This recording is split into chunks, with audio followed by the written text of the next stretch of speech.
as we welcome our panel session from screens to worlds, the next era of immersive, persistent, player-driven universes. Our moderator, Julia Upiterskaya, founder of Juls, will be our moderator for this session. And joining her will be Noor Fatima. Welcome back on stage, the co-founder and chief, the gaming officer of Bleeding Edge Studio. We've got Yarbrough, head of research and operations at Beam Ventures. We've got Das, founder and CEO of COBOX, and we welcome back on stage Karn, Chakerverty, the founder and CEO of Kult Games. Hello everyone, I'm happy to have you on the stage, and it's really nice panel. So, my name is Julia, I'm founder of Juls and host of Revelations podcast.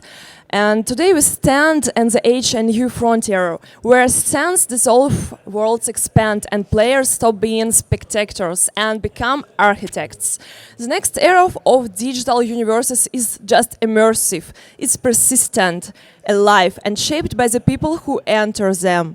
This panel explores how immersive technologies, AI-driven systems, digital economics, and player ownership are reshaping the future of game worlds. So welcome to our panel, From Screens to Worlds, the next era of immersive, persistent, player-driven universe. And I want to introduce my amazing speakers today. My first speaker, Noor Fatima, co-founder, chief gaming officer, Bleeding Edge Studio. Welcome, Noor. Thank you. My next speaker, Yarbrough, head of research operations, Beam Ventures. Das, founder and CEO COBOX. Thank you for Welcome. having me. Thank you for having me. And my last speaker, Karn, Chakerverty, founder and CEO of Kult Games. Glad to be here. Let's welcome our speakers. And so I have my first questions for all of you. When do you think about the future of digital worlds? What excites you the most right now, and why? I think if we talk about the AI and Sure. the gaming, the most exciting part for me is how the things are changing into the game, how the players are becoming with a more personalized experience. The storytellings are becoming adaptive. We are seeing actually the real-time NPCs into the game, which we were not seeing before. How the emotional AI is getting integrated into the games and making the connections more deeper and making the games more alive. So this is something I think a biggest shift we are seeing right now in the gaming and digital world with the AI. Thank you so much, Noor. And what about your opinion, Dylan? I'm really fascinated by the idea that digital worlds are community interfaces. And I think younger generations especially are finding their friends in Roblox, it's in Fortnite, it's in Minecraft. And that is quickly becoming the commons for a global population. It's borderless, it's always on. And I think the space is just getting started. Thank you. And Mr. M? Thank you. I think we are entered in digital world as well, and we are growing, and our new generation are evolving their experience. They are making hundred of friends inside, and they are interacting to each other at the real time. It's really a big experience for that generation who are at age 8 to 5 to 10, between 12, and they are experiencing a real interaction at the real time. It will be going to add more and more value in future in real world.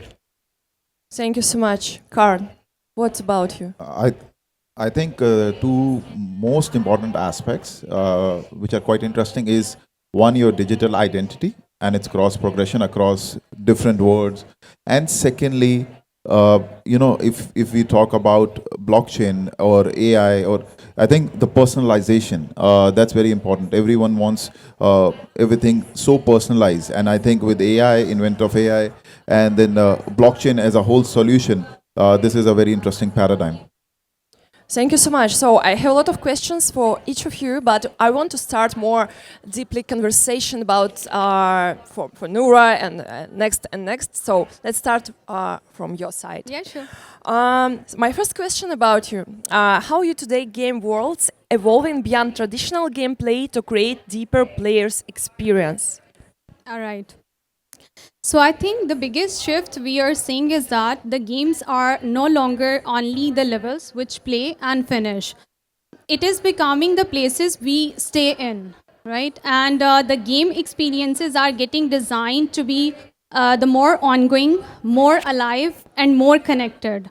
So players are expecting the progression which means something. Actually they are looking for the progression which are holding the identities that carry forward, and also the game worlds which stay evolving even they are offline. So I would say that it is less about now play a match and leave. It is more about to be a part of something bigger world which is growing together with you. And we are making this possible with smarter systems, with the live ops, and with the using the AI tools which are actually giving the game experience updates and evolving them automatically. So this is something I think which is evolving the game worlds. And my additional question, how do you no think worries. AI really helped to gaming, and how you see gaming with AI in future, for example, in 5 or 10 years? All right. So as in this discussion, we have mentioned about how it is becoming the more personalized, right? So it gives the feel to the player that the universes are growing with the player. It's not something disconnected, and everyone is feeling that it is their game. You know, we have made the game, and everyone is feeling that is connected to the game. So this is something which was not possible before the AI. And also, we are talking about the characters which are talking in the game. So this is something which are connecting the players more into the game and retaining them for a longer run. And retention and the session time, these needs to be, obviously these would be increased with the AI. Without AI, it was not possible to make them the personalized experiences. So this is something I think evolving. Okay, thank you so much. So, Dylan, what role does digital ownership actually play in marketing persistent universes sustainable long term? So I think it's interesting. You had mentioned AI and identity and how these kind of fold, and I was just kind of building on Noor's points there as AI is creation and removing the barrier to entry on the creation side of the equation. With AI, we can create immersive, persistent realities much faster than we ever could before. And the permeation of that, the engagement, the time spent in game increases. So the supply of content is at all-time highs. So the question becomes, what creates value? What is scarcity? And how do we go about interacting with scarcity in what would be an infinite, persistent world?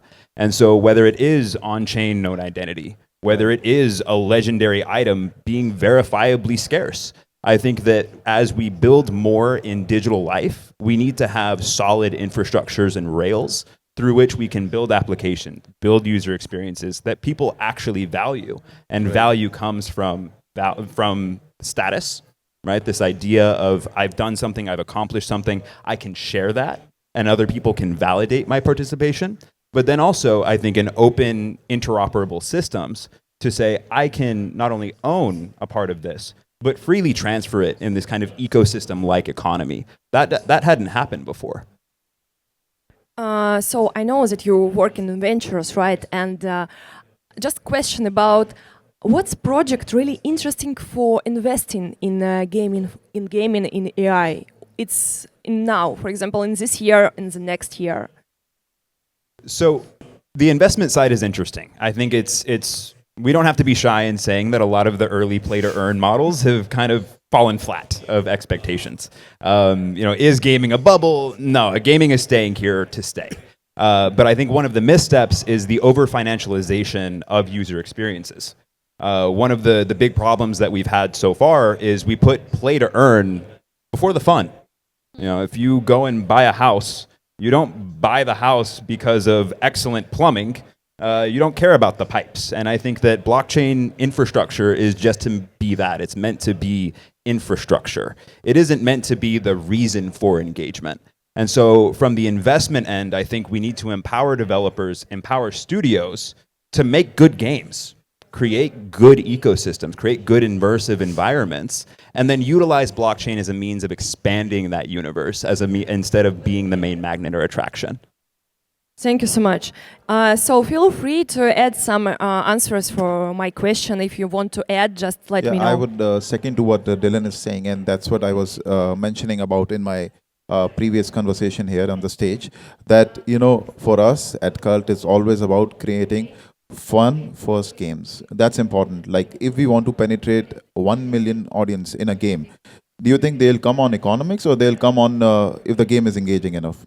And we know, like, we used to play games as kids when the games were fun, not the fact that we are going to earn tokens, or we're going to, how the economics of the games are working. That's why, play to earn economics hasn't worked. And because, you are letting go right set of people who actually want to involve with the games. And let's say, for example, if we want to say Web2 gamers, if we want to just call them and say they want to come to play Web3 games, they have never even seen how tokenomics or how reward structure works. They are just entering for simple one thing. They love the game, and I think the same dynamic should work in Web3 games.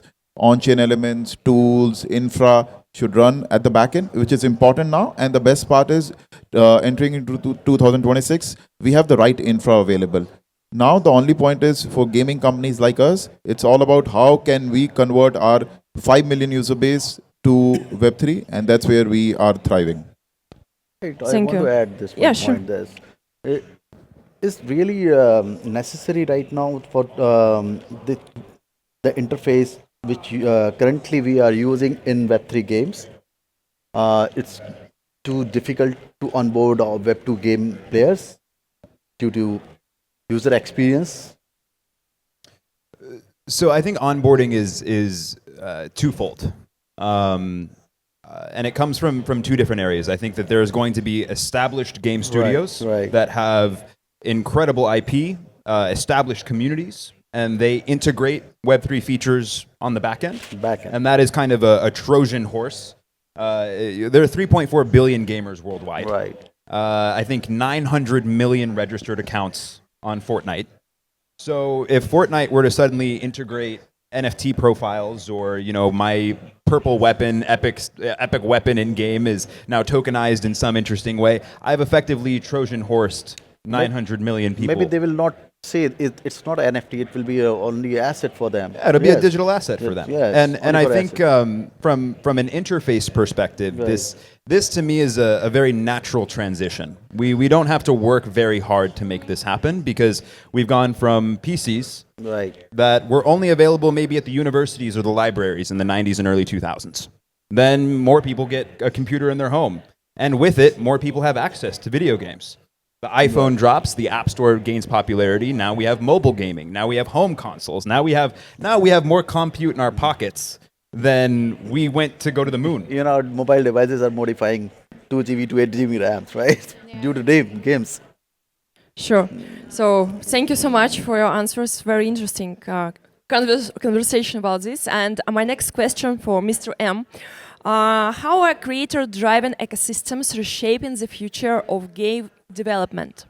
It's really a very important question right now, because we are talking about the creator economy, and creator ecosystem flipped the old model where studio hold all access, all control. Now we are allowing creators to create their own creativity through the game modeling, to game creation, create their own story, and they can publish and monetize. As we know that the two leading game company belongs from the creators, and Roblox and Minecraft. So I believe that we can allow creators through the easy tools. They can build it's game. I think publishing a game or creating a game, it's quite easy, like creating an Instagram reel as well. So you can create small experiences you can at least start your game development journey as you have started your creator journey from Facebook. Because before Facebook or Instagram, before YouTube, you are not supposed to create. Now we have to evolve the platform like similar like Roblox or Minecraft. Now, like we are building a COBOX, we are trying to make the transforming journey gamer to the creator more easy, make easy. Thank you so much. Thank you. My next question for Karn. As a studio founder in an emerging media market like India, what design principles are essential for building persistent worlds that can scale to millions of players over time? India has its social, anything in India has to be aligned with culture and social, right? It's very important once you design games for India, you keep that factor intact. You should not refurbish games which are working in West and bring the same game and same experience in India. I think the market has evolved. This used to work in 90s where you can launch games anywhere and then bring similar aspects, just refurbish those games and bring to India or Asia in general. Any studio who wants to really capture Indian community should focus on creating games which suits the ethos of Indian market. Then only they will be able to penetrate, millions of users which we are trying to penetrate and bring it to gaming in general. So keeping that approach, and then secondly, of course, in India we have this concept of small group, coming together and playing games, bragging about their achievements, and this is very very interesting aspect in India which doesn't work in Western culture. So it's very important that how we create those small economies. Let's say I give you an example. We 1 week back we launched a very simple game which is called Zero G Pool. And we wanted to test how on-chain gaming, and that was done in universities. In 1 week, we had more than 5,000 KYC registered gamers playing that game. So that is a new audience which came to Web3. Now, after that, we got to know that they started playing those games among their communities, among their friends, started sharing about it. And that game became really viral within the university circle. Although it was a simple game, but since we started, asking them to compete among themselves, rewarding them, the game actually gained a lot of experience. So in India, it's like you have to play differently and have that particular approach. Can you share one secret about India? Why it's super fast growing, in not just in gaming, in AI, in gaming, also in social medias. I know that a lot of countries also on the first line, but India is so fast. Just your opinion. Curiosity is one very important factor, and we have a lot of numbers. So you see that numbers, China, millions, also China, very. Yeah, but see, that's the difference part of China. In China, any application which comes in has to have a native approach. We have applications and games in Mandarin language, so it's difficult for studios to do that, and have that Chinese native approach. On the contrary, in India, you have a game and it's in English. You are able to get audience quite easily, and then you can always test your market faster. Of course, China and India have their separate sentiments. And I think in India, it's all about numbers and it's all about how you penetrate your market. And secret, I cannot reveal much secrets because I have to bring millions of users. Thank you so much. Let's come back to Noor. Yeah. And my last question about where does AI create the biggest leap in immersion? NPC behavior, storytelling, or adaptive environments? Yeah, right. So I think for me, the biggest leap is the talkative NPCs, because we are talking about the characters which are not repeating the same things. We are talking about the characters which actually respond to you in the real time, and who remember your conversation and hold your conversation context throughout the experience. So for me, this is the biggest leap. And also we have a very great example of the Matrix Awaken game. They are using the talkative NPCs in their game. When you talk to them, you feel like you are talking to the real human being. And they remember your conversation, and whenever you meet them again in the game, you feel like they are responding to you how you have done the conversation them in the past. So which is incredible. And secondly, I would say that the storytelling is getting the more personalized and adaptive. So the games are making the stories very personalized and unique as per what the players are doing into the game and how they are playing. They are adjusting the difficulty level sometime into the gameplay as per the user behavior, as how they are playing the same levels, or you can say the progression can be a bit harder for the one player, and it can be a bit easy for another player based on how they are playing. If they are playing very well, then the same session becomes a very harder for them. But if they are playing not so well, just a moderate level, then it becomes easy for them. And also the environments are also reacting as per the play style as well. So this is another immersion layers which adds up. But I would say that the talkative NPCs and narrative AI are the areas where really the players feels wow moments these days.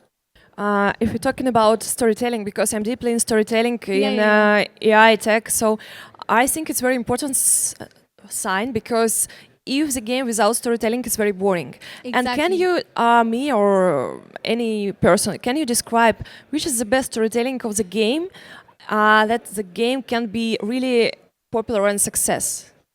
Sorry, come again? Success. This game becomes a success. What about best storytelling, about your opinion? Yeah, so I think the best storytelling, you need to come up with some background story of the characters which engage the everything and hook up the everything with that character background, and you proceed according to characterization. So you are putting up the one character which is actually leading the whole gameplay, and moving around the different kind of the things and the different kind of the stories merging together in a one session, in a one the story plot. So this is something I think when you hook the users in the game with some background and moving around, that is the best approach. We can engage the user and retain them for a longer run. And can you tell me about your favorite game? Yeah, I do have actually many favorite games, and Clash of Royale I have been playing. That is my favorite game till now, because it is having the multiple the characters which are having the multiple the powers which we can utilize doing the multiple wars inside into the game. And also it sometimes you get stick to any player and you started feel very attached to the players as well, and you keep updating the stuff and trying to be the more good into the games. So that is the one which is my favorite game. Nowadays, there are a lot more games as well coming around, but that one I have been playing a lot. But who developing the games haven't the time to play in the games? Yeah, that's true. That's true Yeah. as well. So Dylan, True. more seriously question for you. How do we prevent player-driven economies from becoming unstable or exploitative? I think it goes back to some of my previous answer of the prioritization of the financialization of the game and of the game experience. So when we start to talk about sort of the exploitation element or the over financialization element, I think it's important to keep in mind that games are important to people. It is important. Why? What was that? Why important? Why are games important to people? Because it's their time. It's in the event that a person comes in and they spend hundreds of hours in a universe. That is a space that naturally, and especially now talking about AI, it becomes a social engagement. They become psychologically attached to other players in the game, other characters in the game. And so that's something I think to be respected. And funny enough, the founder of Ethereum, Vitalik Buterin, he made Ethereum after being frustrated with Blizzard because they nerfed the Warlock that he played. He had a certain move that he liked to play in game, and the publisher went and switched it up on him. And he said, hey, they shouldn't be able to do that. The platform, the publisher, shouldn't be able to just unilaterally decide that the core mechanics of my character in game shouldn't be like that. And so when we start to talk about the sustainability of persistent worlds, the sustainability of games, it's how do you create an ecosystem? How do you create a community? It's retention. And I think a part of retention is reliability. If somebody is going to spend the time, spend their resources, and engage themselves in a persistent universe, they should have the surety that it's going to be around. So to look at the original question of how do we ensure that digital assets, crypto, Web3, blockchain integrates in a way with Web3 that isn't extractive, I think a part of it comes down to shared governance. I think it's giving players, they say the tagline, power to players. Power to players is power to agency. Let them make decisions about in-game mechanics and don't just make it for them. And I think that the integration of Web3 and the integration of blockchain isn't always going to be tokens that are financialized. It's often going to be through DAOs and other areas where what would be a player guild now becomes a real seat at the table with the publisher to define a shared future for that game environment. Thank you. And one more question. How do you think how the games can change in the real life of person? For example, I start a game, right? And how it's changed my life, in real life, every day? I think gaming takes many different forms. I think there's the gamification of a lot of areas of education, of life in general. I think Duolingo, in some ways, could be viewed as a game. I think that especially as we step into the ease of creating AI content, AI-driven user experiences, that work itself will become more gamified because the barrier to entry to creating gamified experiences will also change. I think within a game, people build real relationships that they become attached to. And I think that we're all impacted by our relationships. Like I would hope that, if you give yourself to someone or to something, that thing would impact you.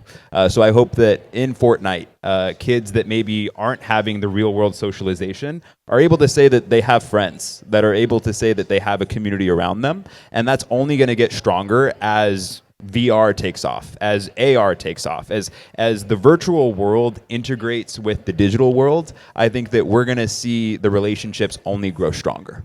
Thanks for gaming. You can learn a lot of things around the world, but some person told that the game is wasting the time. And I want to know each of your opinion. It's wasting time or it's helping to developing yourself? No, I don't think so. It's a waste of time because it is impacting in a very good way. First of all, if you are being stressed, you can release your stress by playing the games. Most of the times, I just play 5-10 minutes just quickly, just to release my stress for the workload and just come back again. So this is something how you are using the game and you are playing the game and what category of the game you are playing. That matters a lot. So I believe that it is getting used in many aspects. And nowadays, even if we talk about the emotional AI, which we have mentioned, so I believe that we are going to see the gaming experiences, which would be a gamified, which would actually give you the space where you can release your stress and maybe you would get some the characters you can talk with, which you might cannot talk with the real human being in your world. So you can share the stuff there as well. So there are going to be gamified experiences, which would be for sure for you. It would be the stress releasing as well. Okay, thank you. And what about your opinion? I think games are a simulation of the real world. I think when you look at a raid in World of Warcraft, you've got 30 plus individuals and everybody has a job to do. You're sitting there, you're saying, hey, we are hopping on at 6 o'clock. Your job is to be a healer and make sure that I don't die. And it is complex organization. I mean, they are really almost militant in communicating, in making sure that everybody is aligned towards a common goal and fulfilling their role. So I think that some of the best founders that we see today have a background in gaming. When we look at remote work, when we look at being able to work with a team, all of that is foundational to being successful in a game. Yeah, thank you. I think after listening to their conversation and this, I think now with blockchain, this slang that game is waste of time is also gone. Your time is rewarded. With, let's say, even if you call tokens, it's rewarded. So whatever you're doing in the game, fun factor is of course there. Nostalgia and what Dylan was saying is of course there. But this is an additional layer where blockchain gaming becomes interesting for anyone who's spending time or having fun. There, one, ownership. Second, empowerment. Third, money. You get your financial literacy there as well. So I think with blockchain gaming, you solve a lot of problem with this. So if you remember in our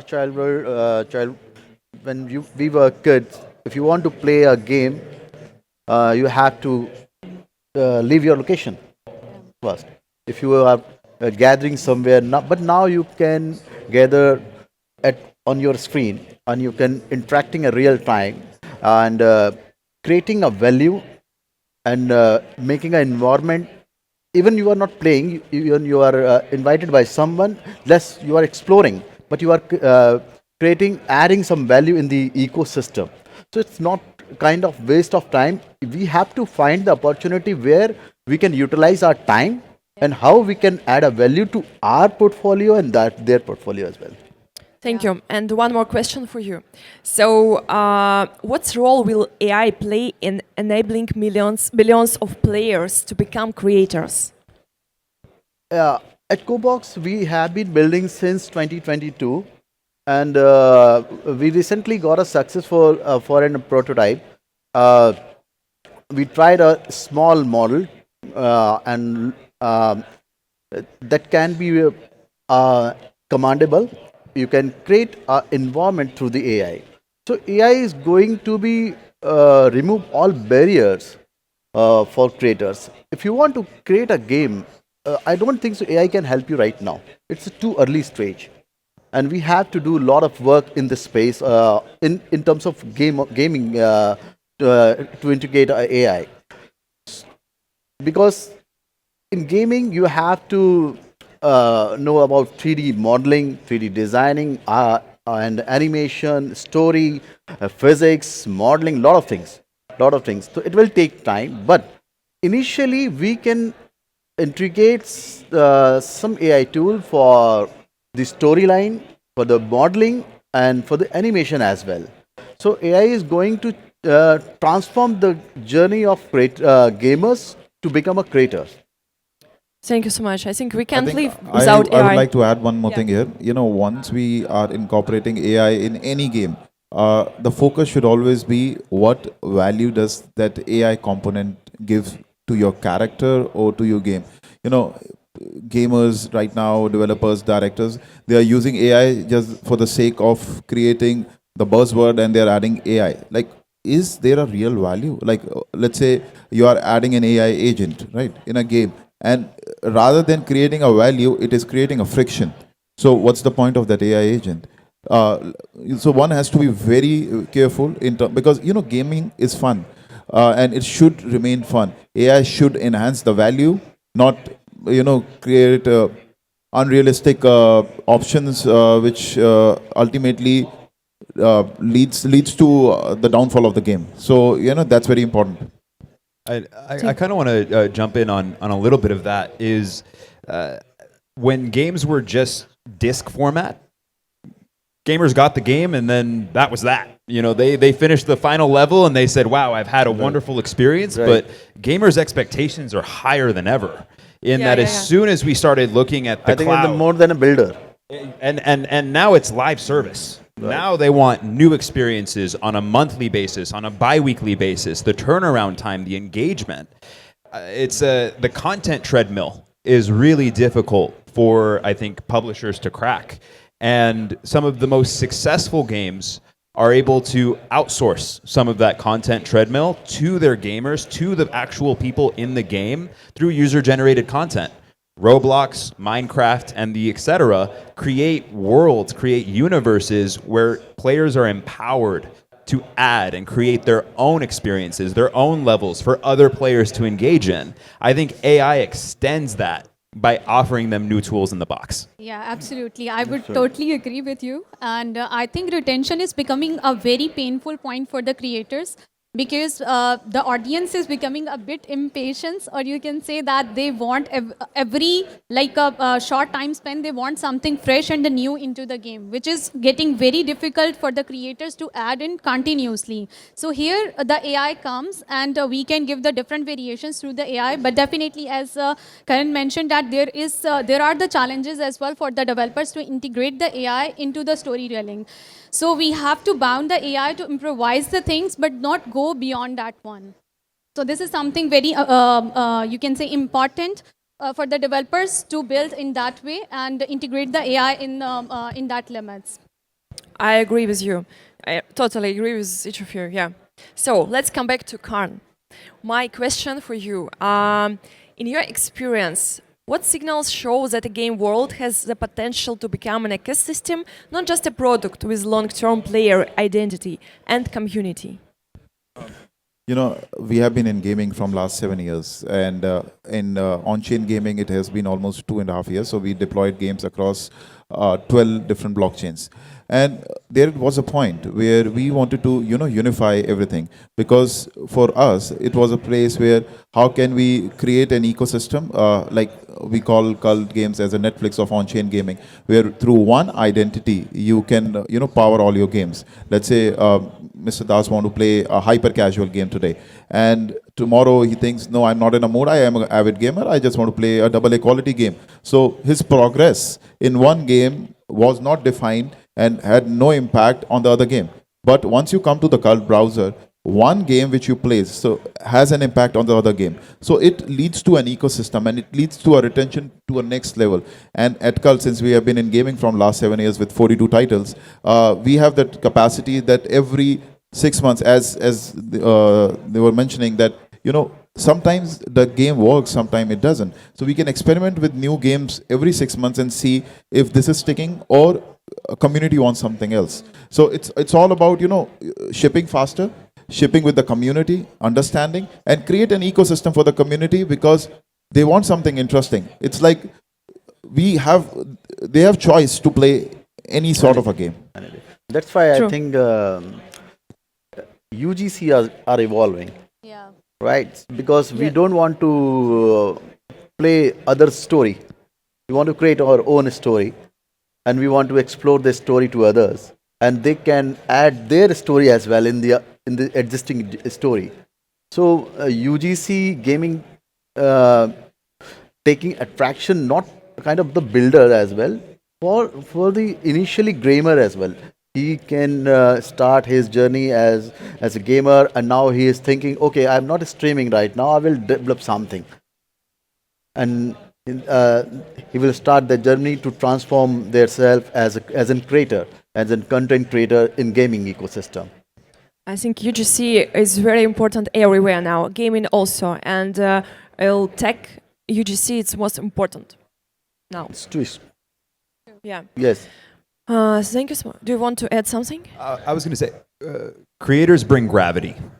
Any major creator, any major streamer, any major influencer. At the last fund that I was at, WW Ventures, one of our LPs was Mr. Beast. And what does Mr. Beast know about chocolate? I think iShowSpeed did more for the PR of China in 1 week of live streaming his experience in China than billions of dollars of investment from the Chinese government could have ever done. For any game, for any gaming ecosystem, for any gaming IP, bringing in somebody that has a following, or creating a game that promotes somebody to have a following. Many of these streamers that actually gain real world traction, they started streaming Fortnite. They started streaming themselves playing a game. They build the dialogue with an audience because they begin to play together. And I think the relationship between creators and the games, it's inextricable. They go hand in hand. Right. Yeah, thank you so much for your answer. So let's come back to Noor. I think we make our finishing circle, but maybe we have time. So in the shift towards persistent universes, what skills or mindsets must modern game team adopt? All right. So I think the modern games need to shift the mindset from build and ship to build, learn, and evolve. Because if we talk about the persistent universe, a kind of game that needs to grow over the passage of time, those games needs long-term commitments. And for that one, you are not making the game only, you are making and building the ecosystem. So it means that the teams need to be flexible enough to experiment the new things work with the live ops using the AI tools very smartly, and also keeping an eye on the user behavior, how what they are doing into the game, not now, over the passage of time as well. So it is becoming the more like a collaborative, more data driven, and more exciting as well. Okay, thank you so much. Dylan, so how do you design economic systems that complement gameplay rather than overshadow it? Designing economic systems that that complement the gameplay system. I think a part of it is known scarcity, giving identity, scarcity, interoperability, extensibility.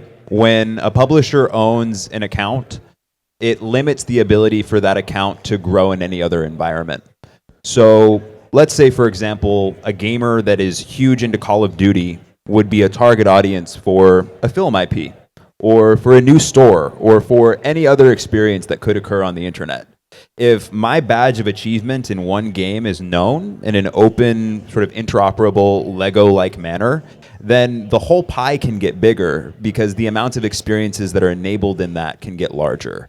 I think one of the tough sides of the economics of games is we immediately think about World of Warcraft's gold, or we start to think about all of these elements that are quote-unquote monetized, but at the end of the day, what is the capped limit of gold in game? Or what are the capped resources in that game? I think that if we were to look at an immersive universe where one guild owned territory, if there were 100 trees in that territory and they were represented on chain, and my guild went and burned 10 of them down, that's going to be something that, were those replaceable? Were those real? It adds a real world element to it. So I think there are ways that we can use scarcity, not necessarily through the means of financialization. It can complement a whole string of other opportunities, and then that opportunity is what will build, quote unquote, the gaming GDP. Thank you so much. And as immersive worlds become persistent, what governance models will keep them fair and future-proof? It's a very important question because the centralized governance help us to move fast, and fully decentralized governance, when we are allowing user, creators, players to participate, then make the rules for the ecosystem, for the betterment or for the future better experiences, or the whatever they want to be enhanced in the ecosystem. So now we have a technology through blockchain. We can allow or blacklist the unwanted users, unwanted creators, and allow the user or the accessibility of the ecosystem through voting power, and improve more governance system in the gaming ecosystem. Thank you so much. And Karn, my last question for you. How do you balance player freedom with narrative structure and creating universes meant to evolve constantly instead of being consumed once? So I think I briefly touched that point. Like for us, it's about, your progression moves across the game. That's very important. Let's say, for example, if I'm playing one game today and I feel that I'm doing really well, I also know the fact that, if I have chance, I'll go and play the other game. Maybe I have earned some reward in that game as well. So it's all about, how you are creating interesting retentions for the community at large, and, giving them everything new. Like as we spoke on the panel, that community requires new aspects coming in, in next every 15 to 20 days. They want, version 2s, version 3s, upgrades, skins, coming out. So in order to do that, it's very important that you first listen to the community. It's very important you know your audience, what they're expecting out of you, and then ship something.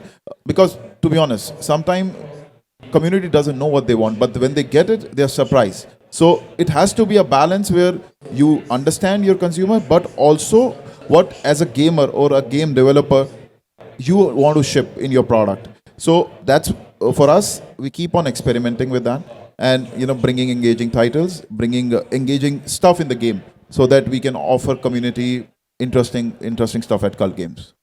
And also, I have two more questions for you. Just imagine you are a player, and what's most exciting for you in the game? What's point? See, as a player and as a gamer, it's always if the game is interesting enough or not. Simple. I don't care about tokenomics. I don't care about tools. I don't care about infra. If game is fun, and we will all agree here who have played games that this tokenomics, play to earn model came in, blockchain gaming came in, which is really good. Like it offers lot of benefits. But if your game has fun, you won't even care how the login is happening, how the infra is running, what is on chain, what is off chain. I think let all these run at the back and give community fun games. That's it. Simple.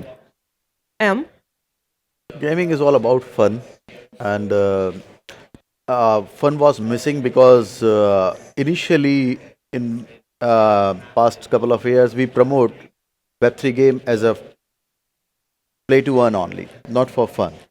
So the more hype was for earn, not for fun, and now we are focusing on fun. And gaming is all about fun. How we are able to deliver their joyful experience over the time when they are experiencing gaming application. And as Karn mentioned, that they don't care about what are the tokenomics, what is the token price, and what is going to happen if I'm earning X amount and tomorrow it's going to be triple X or it's going to be less than X. So it's not about how we are focusing in Web3 game. It's about now we are stable that parameters, and we have all developers are understanding the thing. That fun is more important, right? Because the gaming is only gaming industry is all about fun, and if you can add something icing on the cake, so you can add some rewards. Because in past we saw that more hype about the reward, not about the real value addition in the ecosystem. Now we are all as a builder talking about the how we can add value to the players, to the creators. Dylan? Speaking as a gamer, what matters to me in the game or about a game is simply showing my little brother who's boss. And I think that's how it should be. You play games to have fun, and the competitive nature of it. I think games aren't fun when there isn't a challenge, right? If I come in and I beat my friend at FIFA every time, well then my friend he doesn't want to play with me anymore. But if there's a trade-off and it's fair exchange of value, but my brother needs to know every time who's boss. Right, and I think that comes with the play to fun first, and then play to earn later. Noor? Yeah. For me, I think it's gameplay mechanics, how simple and engaging it is. And the second is the progression, how we are progressing, but we are more getting into the progress and how we are utilizing that into the game to make it a more good user experience. So for me as a gamer, these matters more. For me, I just want to jump to another reality. It's saving me, really, from real life to another life. It's very cool. So my last question for all of you. If players were to remember just one message about the future of immersive, persistent universe, what should it be? I have a different message here for us at large, especially game developers, and keeping the player's perspective is, we have this mindset, and I think everyone will agree that Web3 gamers are not real gamers. They are airdrop farmers. That perspective has to change now. Gamers are gamers, irrespective which platform they are playing on. This perspective lets your creativity die. Once you're developing these games, and at Cult we follow this ethos that the game should be it should have a entertainment and a recall value, but it can only be there when you create with that mindset that you're creating for gamers, like what you do for Web2. I think that narrative, if we take one leap from here, it should be that in 2026 it is that you're developing games and bringing games for gamers like Dylan, for me, for everyone. And I think we'll get the millions and billions of users which we want to bring to Web3 and not call Web2, or 3 gaming, just call pure gaming, and let's have fun making it. Okay. As we are building a UGC platform, so we are looking the potential where the gamer can parallelly establish himself if he are streaming or he is YouTuber or promoting some gaming experiences. Now he can start their own journey as in build their own application. It's very easy to going to be used. Many developers are building easy to access tool to create their own applications or gaming application on Web3 model. So now the time has arrived as for the singer, artist, or you are a writer, everyone has already a platform. Now we have to time to cash on this platform, like for the gamers, start their own creator journey with us. What's about your opinion, Dylan? I think the key takeaway on persistent worlds, it's very early. We're still very, very early relative to the size of future impact. I think when we start to see VR, AR, and all of these other innovations compound and step into the real world, the opportunity is limitless. I think Bezos had a vision for what the internet could be in terms of global supply chain, and there is a founder, there is a builder out there that will create a similarly large company as Amazon using persistent worlds as the canvas. Thank you, Noor. Yeah, I would say that for the persistent worlds, we need the more commitment, and we need to add the more fun elements into the universe and keep engaging them, what players are looking forward into the game, and how they can stay into that game as well, make them as a place where they stay in for a longer term and grow with the game as well. Okay, thank you so much. I think our time is over, but the game is on, and we can continue to live our life with the gaming and enjoy our job, because you're involved in really exciting industry. And I hope in this year and the next year you created more and more experience, more better, and bring interesting, exciting in the world, and we will enjoy it. Yeah. Thank you so much for attending this panel. I hope you enjoy it.